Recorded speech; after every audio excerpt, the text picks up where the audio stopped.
Assalamualaikum warahmatullahi wabarakatuh. Kita ketemu kembali di mata kuliah tindak pidana umum. Kali ini masih membahas kejahatan terhadap tubuh. Akan saya lanjutkan pembahasan kali ini. Kita berlanjut ke pasal 352 KUHP. Pasal 352 KUHP ini kita akan belajar mengenai penganiayaan ringan, leichte mishandeling. Silakan dibuka KUHP-nya teman-teman. Coba kita perhatikan rumusan dari 352 KUHP. Ayat 1 bunyinya adalah kecuali yang tersebut dalam pasal 353 dan 356, maka penganiaya yang tidak menimbulkan penyakit atau halangan untuk menjalankan jabatan atau pencaharian akan dipidana sebagai penganiayaan ringan dengan pidana penjara paling lama 3 bulan atau denda paling banyak Rp4.500. Selanjutnya, pidana dapat ditambah sepertiga bagi orang yang melakukan kejahatan itu terhadap orang yang bekerja padanya atau yang menjadi bawahannya. Ini nanti akan saya jelaskan. Kemudian yang ayat 2, percobaan melakukan kejahatan ini tidak dipidana. Ada beberapa hal yang harus kita perhatikan di dalam rumusan ayat ke-1 pasal 352 KUHP ini. Yang pertama adalah mengenai batasan dan ancaman pidana bagi penganiayaan ringan. Yang kedua, adanya alasan pemberat pidana pada penganiayaan ringan. Yang disebutkan itu tadi bahwa pidananya bisa ditambah sepertiga terhadap orang yang melakukan penganiayaan ringan ini pada bawahannya. Jadi bisa dilakukan oleh majikan kepada bawahannya. Nah, yang pertama kita bicara batasan penganiayaan ringan adalah bahwa penganiayaan ini bukan penganiayaan berencana. Pasal 353 KUHP tentang penganiayaan berencana. Dan penganiayaan ini adalah bukan penganiayaan yang dilakukan terhadap ibu atau bapaknya yang sah, terhadap istrinya atau terhadap anaknya, karena ini nanti masuk di pasal 358 KUHP, penganiayaan terhadap orang yang berkualifikasi tertentu. Kemudian penganiayaan ini juga penganiayaan yang tidak dilakukan terhadap pegawai negeri yang sedang dan atau karena menjalankan tugasnya yang sah. Selanjutnya juga penganiayaan ini bukanlah penganiayaan yang memasukkan bahan yang berbahaya bagi nyawa atau kesehatan untuk dimakan atau diminum. Ini ada di 356. Nanti bisa menjadi penganiayaan berat berencana. Dan penganiayaan ringan ini, batasan penganiayaan ringan yang disebut penganiayaan ringan adalah itu tidak menimbulkan penyakit atau halangan untuk menjalankan pekerjaan jabatan atau pencaharian. Nah, ini ada contoh teman-teman. Penganiayaan 352, penganiayaan ringan ini adalah penganiayaan yang paling sederhana, yang paling simpel untuk dipahami.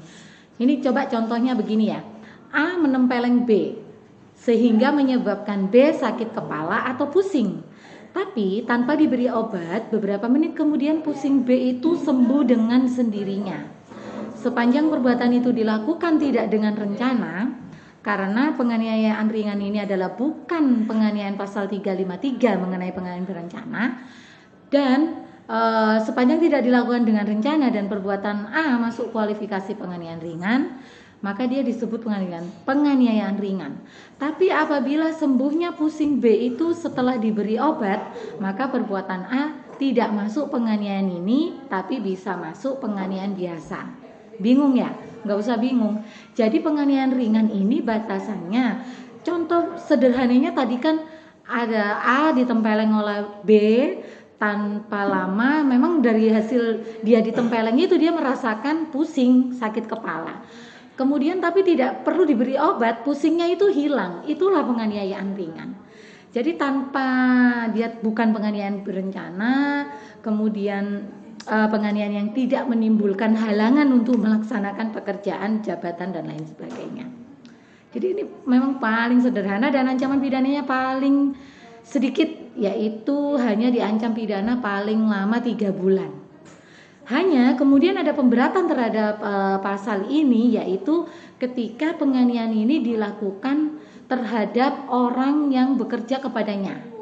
Jadi misalkan dilakukan oleh majikan kepada bawahannya, mohon maaf, kepada PRT, pembantu rumah tangga, ditempeleng di majikannya tapi tanpa merasakan sakit yang parah, tanpa diberi obat sudah sembuh, itu penganiayaan ringan, tapi ancaman pidananya bisa diperberat sepertiga. Jadi kalau 3 bulan berarti sepertiga dari 3 bulan berapa? 1,5 ya, 1,5 bulan ditambahkan seperti itu. Oke, jadi ini penganiayaan yang memang sederhana. Kita lanjutkan. Ini tidak ada pertanyaannya teman-teman. Ini sangat mudah dipahami penganiayaan ini. Kemudian selanjutnya ada penganiayaan ringan, ada penganiayaan berencana. Saya tidak ke penganiayaan berat dulu karena kita urut pasalnya. 351 penganiayaan biasa, 352 penganiayaan ringan, 353 penganiayaan berencana. Nanti di 354 baru penganiayaan berat. Penganiayaan berencana ini silakan dibaca rumusan pasal 353 KUHP. Ayat 1, penganiayaan dengan rencana lebih dulu, maka dia dipidana penjara paling lama 4 tahun. Ayat 2, jika perbuatan itu mengakibatkan luka-luka berat, yang bersangkutan dipidana dengan pidana penjara paling lama 7 tahun. Kemudian ayat 3, jika perbuatan itu mengakibatkan kematian, yang bersalah dipidana dengan pidana penjara paling lama 9 tahun. Jadi dari pengertian penganiayaan berencana ini ada 3 macam penganiayaan berencana. Yang pertama, penganiayaan berencana yang tidak mengakibatkan luka berat atau kematian. Yang kedua, penganiayaan berencana yang mengakibatkan luka berat. Kemudian yang ketiga, penganiayaan berencana yang mengakibatkan kematian. Jadi ada 3, diingat. Tapi kita sudah dalam bahasan yang berbeda. Sekarang kita membahas penganiayaan berencana. Unsur-unsurnya apa sebenarnya penganiayaan ini? Sama, unsur penganiayaan biasa itu masuk semua. Karena semua macam atau jenis penganiayaan itu pasti perbuatannya, objeknya adalah tubuh orang lain dan mengakibatkan rasa sakit atau luka pada tubuh orang lain. Hanya istimewanya dari penganiayaan ini adalah dilakukan dengan rencana. Unsur dengan rencana itu sendiri termasuk unsur subjektif, yaitu unsur kesalahan yang dikualifikasi memperberat unsur dari kesengajaan. Jadi unsur dengan rencana itu sekali lagi dia masuk unsur subjektif, dia termasuk unsur yang dikualifikasi dari unsur kesengajaan yang memperberat unsur kesengajaan itu sendiri. Namanya unsur dengan rencana. Nah, saya ingin mengingatkan teman-teman sebelum kita lanjutkan bahwa unsur dengan rencana itu adalah unsur yang bagaimana sih? Sekarang kita coba, saya ingin Anda mengingat kembali bahwa unsur dengan rencana itu yang pertama, bahwa yang dinamakan dengan rencana itu adalah pada saat dia menentukan kehendak untuk melakukan perbuatan itu harus dalam keadaan tenang. Ada tiga hal tentang unsur dengan rencana. Jadi yang pertama, ketika dia akan mempunyai kehendak untuk melakukan perbuatan itu, dia menentukan niatnya, itu dia dalam keadaan tenang. Bukan dalam keadaan terdesak, tergesa-gesa, ketakutan, tidak. Tenang sekali orang yang ingin melakukan kejahatan dengan rencana. Yang kedua, ketika dia melaksanakan perbuatan atau kejahatan itu, dia juga dalam keadaan tenang. Bukan dalam keadaan marah, bukan dalam keadaan takut, bukan dalam keadaan dipaksa dan lain sebagainya. Jadi orang yang melakukan kejahatan dengan rencana itu, pada saat dia memutuskan niatnya, pada saat dia melaksanakan perbuatan itu, dia dalam kondisi yang tenang. Tenang sekali, seperti air sungai yang mengalir tenang dan tidak terdapat gejolak dalam hatinya, tidak takut, tidak marah dan sebagainya. Kemudian unsur dengan rencana itu ada tenggang waktu pada saat dia melaksanakan kejahatan itu. Bagaimana mengenai tenggang waktu itu? Kalau kita belajar di dalam buku-buku hukum pidana, sifatnya relatif, tidak terlalu sebentar, tidak terlalu lama. Nanti akan tergantung dari hasil pembuktian. Nah itu, di dalam penganiayaan berencana ini sama. Jadi pada saat dia ingin melakukan perbuatan itu harus terpenuhi tiga unsur dengan rencana itu, teman-teman. Nah, sekali lagi disampaikan, tadi saya menyampaikan direncanakan lebih dulu adalah bentuk khusus dari kesengajaan, dan dia masuk unsur subjektif dan dia menjadi alasan yang memperberat dari unsur subjektif itu. Dalam memori Van Lichting tadi dijelaskan, saya sudah menjelaskan unsur dengan rencana itu menimbang dengan tenang dalam suasana batin yang tenang, bukan suasana yang menggambarkan kehendak tiba-tiba kemudian dan lain sebagainya. Apa persamaan dan perbedaan penganiayaan biasa dengan penganiayaan berencana? Persamaannya adalah yang pertama, masing-masing tidak mengakibatkan luka berat. Jadi kalau penganiayaan biasa itu niat awalnya memang dia ingin menganiaya biasa. Kalau penganiayaan berencana niat awalnya dia ingin melakukan penganiayaan tapi direncanakan. Ada unsur dengan rencana. Kemudian dia juga memiliki kesengajaan yang sama terhadap perbuatan beserta akibatnya. Dan bila mengakibatkan luka haruslah bukan luka berat. Karena kembali lagi ke pasal 353 ayat 2 dan ayat 3 sama ketika saya menjelaskan pasal 351 KUHP itu adalah efek lanjutan, ekses lanjutan setelah penganiayaan berencana itu terjadi. Jadi bukan di awal diniati penganiayaan berencana yang mengakibatkan luka berat, bukan seperti itu teman-teman. Niat awalnya hanya melakukan penganiayaan berencana. Tapi setelah terjadi penganiayaan berencana itu bisa kemudian mengakibatkan luka berat. Nah, kalau mengakibatkan luka berat sama konsepnya dengan 351 skemanya sama, yaitu pidananya menjadi diperberat menjadi 7 tahun. Dan kalau di ayat 3 mengakibatkan kematian, maka ancaman pidananya menjadi 9 tahun. Jadi sekali lagi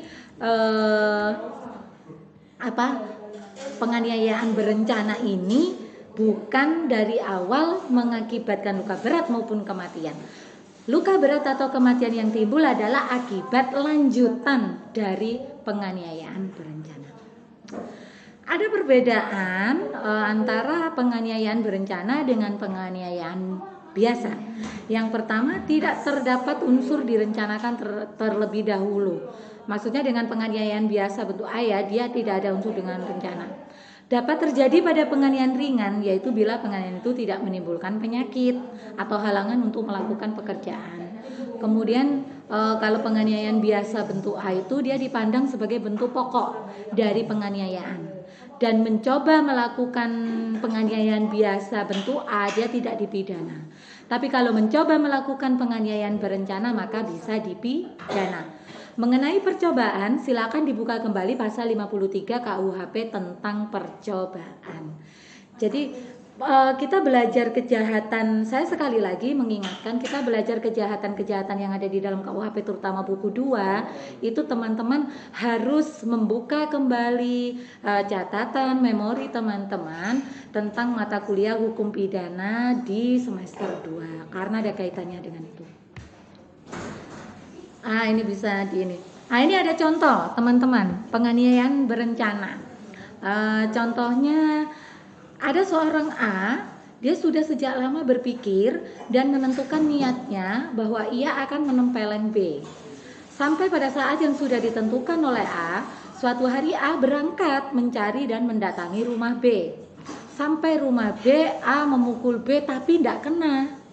Nah, catatannya dalam kasus ini B sama sekali tidak merasakan sakit karena tangan A memang tidak mengenai B. Mau menempeleng tapi meleset gak kena. Padahal rencana awalnya kan dia mau menempeleng B ya.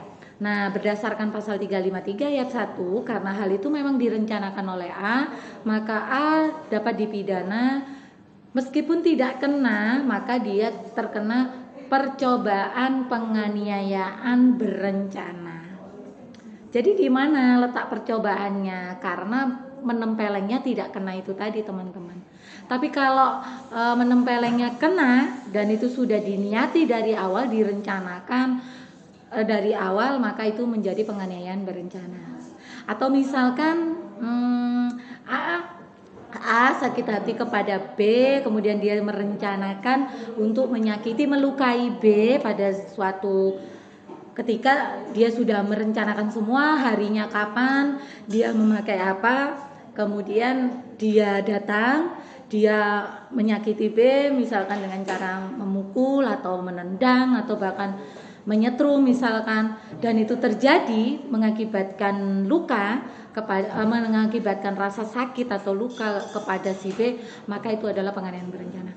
Tapi harus dibuktikan ya unsurnya, bagaimana unsur dengan rencana itu harus dibuktikan sehingga tidak sama dengan unsur penganiayaan biasa. Itu teman-teman. Jadi di awal saya sudah menyampaikan penganiayaan biasa, kemudian 352 penganiayaan ringan, kemudian penganiayaan berencana di 353. Silakan untuk tugas, Anda bisa mencari contoh penganiayaan berencana yang lain, kemudian Anda bedah unsur itu, Anda jelaskan maksudnya apa, terpenuhinya bagaimana, dan bagaimana pendapat Anda terhadap kasus yang sudah Anda cari. Oke ya, itu tugasnya ya. Kita ketemu di kejahatan selanjutnya, masih tetap dalam bahasan penganiayaan, kejahatan terhadap tubuh, penganiayaan akan kita lanjutkan. Selanjutnya ada penganiayaan berat dan penganiayaan berat berencana dan penganiayaan terhadap orang dengan kualifikasi tertentu. Kita jumpa lagi di materi selanjutnya. Oke.